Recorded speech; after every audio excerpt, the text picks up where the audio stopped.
Hello everyone, Kapoor Gurukul की इस YouTube channel में आप सबका स्वागत है। I am Pritish Kumar Sahu from Orissa and पिछले साल मैं एसएससी का प्रिपरेशन शुरू किया एंड 2022 में मैं पहली बार अपना सीजीएल एंड सीपीओ का प्रीलिम्स दिया था और सीपीओ का प्रीलिम्स मेरा क्लियर हो गया एंड सीजीएल का भी प्रीलिम्स क्लियर हो जाएगा।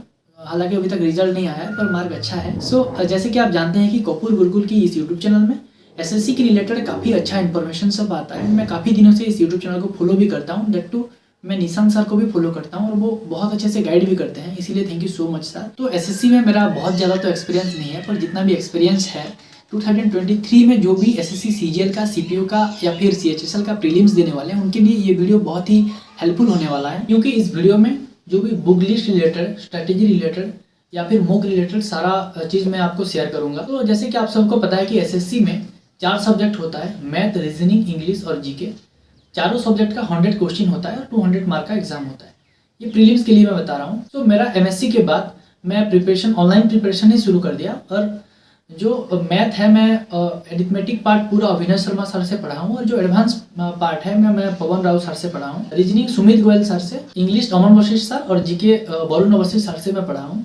और मेरा बुक लिस्ट के बारे में अगर मैं बताऊँ तो मैं तो खुद नोट्स प्रिपेयर करता हूँ, तो मैं बहुत कुछ बुक फॉलो नहीं करता, बट स्टिल मैं कुछ बुक के बारे में बताऊंगा। जैसे कि मैं मैथ में अपना नोट्स को रिवाइज करता हूं और मैं प्रीवियस ईयर क्वेश्चन पेपर देता हूं किरण पब्लिकेशन बुक से। रीजनिंग में मैं कोई भी बुक फॉलो नहीं करता। इंग्लिश में नीतू सिंह वॉल्यूम 1 बुक से और वोकाबुलरी मैं एसपी बॉक्सी बुक से करा हूँ। और जीके के लिए आप तरुण गोयल बुक भी अच्छा है और लूसेंट बुक भी बहुत ही अच्छा है। आप दोनों में से कोई भी ये पढ़ सकते हो और प्रीवियस ईयर क्वेश्चन थोड़ा एनालिसिस कर लेना। और स्टैटिक और करंट अफेयर के लिए आप कोई भी यूट्यूब चैनल या फिर पीडीएफ से आप कर सकते हो, बहुत ही मिल जाता है, सब सारा अवेलेबल है। एसएससी प्रिपरेशन में ना ये बुक लिस्ट और टीचर्स ये तो लगभग सारे ही अच्छे हैं, पर इसमें सबसे इंपॉर्टेंट है आपका सेल्फ प्रिपरेशन। आप खुद कितना मेहनत करते हो, ये सबसे इंपॉर्टेंट है। और एसएससी में 2 चीज़ मायने रखता है, एक तो हो गया आपका कॉन्सेप्ट, दूसरा हो गया आपका टाइम मैनेजमेंट। एक्चुअली आपका अगर कॉन्सेप्ट पूरा अच्छे से क्लियर है तो भी आपका उतना टाइम में करना जरूरी है। इसके लिए आपको टाइम को मैनेज करने के लिए प्रैक्टिस करना पड़ेगा, प्रैक्टिस दैट टू मॉक देना पड़ेगा। जैसे कि मैं अभी बोला कि सबसे इंपॉर्टेंट जो होता है वो मॉक होता है।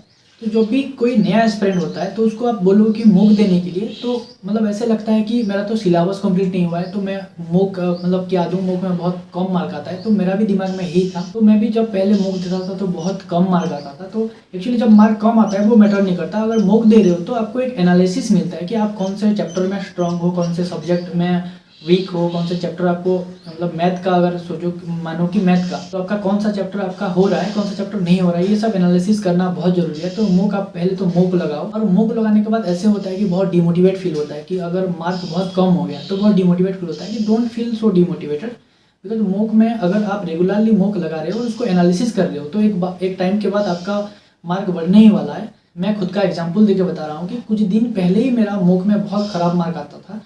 ईच एंड एवरी मॉक में मेरा 120 और 125 से मार्क ज़्यादा बढ़ ही नहीं रहा था। तभी मैं निशांत सर को भी मैं मैसेज किया था, मैं उनको भी पूछा था कि मैं सर कैसे करूं, मेरे को कॉन्सेप्ट आता है पर मैथ में बहुत कम मार्क हो रहा है, टाइम नहीं हो रहा है। अब जब मैं ये सब पूछा था वो भी एक ही सजेशन दी थी कि रेगुलरली मॉक दो और अब मॉक को एनालिसिस करो, दैट टू आपका जो मैथ का है वो प्रैक्टिस करो। और मेरे एक भैया हैं जो है वो भी बताया कि खाली अच्छे से मॉक दो और उसको अच्छे से एनालिसिस करो, क्योंकि मैं कॉन्सेप्ट ऑलरेडी पढ़ चुका हूँ। तो मैं उसी को फॉलो किया, रेगुलरली मॉक देने लगा और मेरा स्कोर अभी ठीक ठाक आ जाता है। उससे जितना मैं जो स्कोर एक लेवल पे अटक गया था, नहीं बढ़ रहा था, अभी ठीक ठाक स्कोर आ रहा है। मॉक ना बहुत ही इंपॉर्टेंट होता है, बहुत ही ज़्यादा इंपॉर्टेंट होता है। तो जितना भी एस्पिरेंट है, कुछ चीज़ है पहले कि आपका जो सिलेबस है उसको कंप्लीट करना है, दैट टू रिवाइज करना है chapter wise, that too chapter wise test देना है। आपको बुक में जितना भी, अगर इंग्लिश पढ़ रहे हो ना, एक चैप्टर कंप्लीट हुआ तो उसके पीछे बुक में ही उसका जो क्वेश्चन होता है वो वो अवेलेबल होता है, तो उसको पहले लगाओ, चैप्टर वाइज प्रैक्टिस करो, दैट मिसलेनियस प्रैक्टिस करो,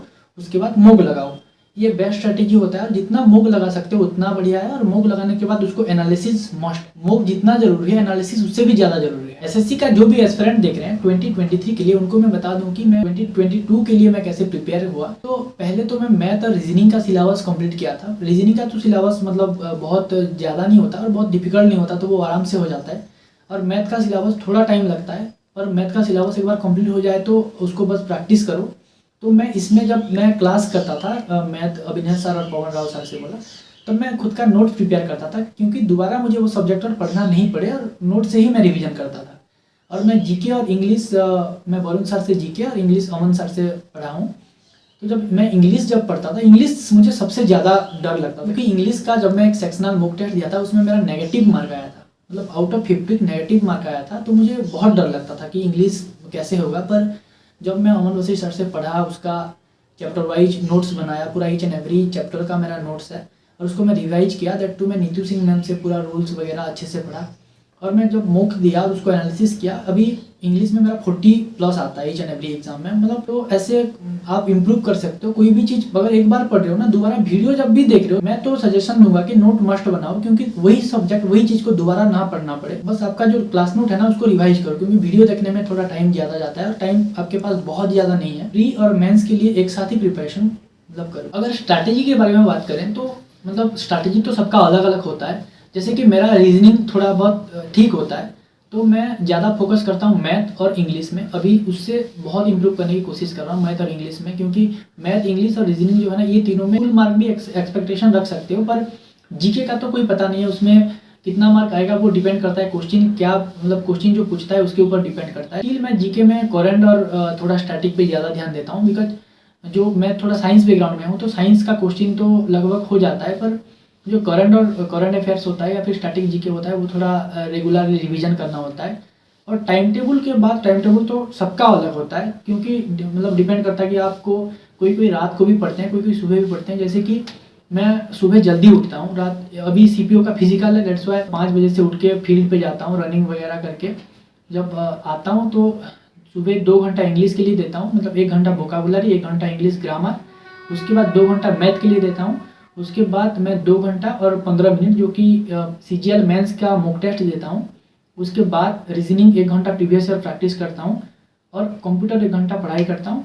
जीके के लिए 2 घंटा, 1 घंटा मैं स्टैटिक और करंट अफेयर पढ़ता हूँ, और 1 घंटा जो भी हिस्ट्री, ज्योग्राफी, पॉलिटी, इकोनॉमिक्स है ये पढ़ता हूँ। तो मेरा टाइमिंग कुछ इस तरह मतलब रहता है। मैं रात को थोड़ा जल्दी सो जाता हूँ। कोई ऐसे होते हैं कि जो कि रात को भी पढ़ते हैं। तो टाइम टेबल तो सबका अलग अलग होता है, आपको जो टाइम सूटेबल लगे आप पढ़ सकते हो। तो इस वीडियो को जितना भी एस्पिरेंट देख रहे हैं 2023 में जो एग्जाम देने वाले हैं, तो एग्जाम बहुत दिन नहीं है, तो आप एग्जाम के लिए अभी से भी प्रिपरेशन करके आप प्रीलिम्स और मेंस भी क्लियर कर सकते हो, और आपका जो ड्रीम पोस्ट है वो ले सकते हो।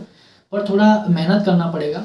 अपना खुद का स्ट्रेटेजी और टाइम टेबल आप खुद बना के आप प्रिपरेशन कर सकते हो। जो भी क्वेरीज होगा आप इस चैनल में भी आप देख सकते हो, एसएससी रिलेटेड बहुत चीज़। और आप इंस्टाग्राम में भी निशांत सर को मैसेज कर सकते हो, वो हमेशा रिप्लाई करते हैं, हेल्प करते हैं हमेशा। और सबसे इंपॉर्टेंट बात ये है कि एसएससी का प्रीवियस ईयर पेपर है वो उसको फॉलो करो, एसएससी का जो पैटर्न है ना उसको फॉलो करो, और स्मार्ट स्टडी करो, बन जाएगा पेपर।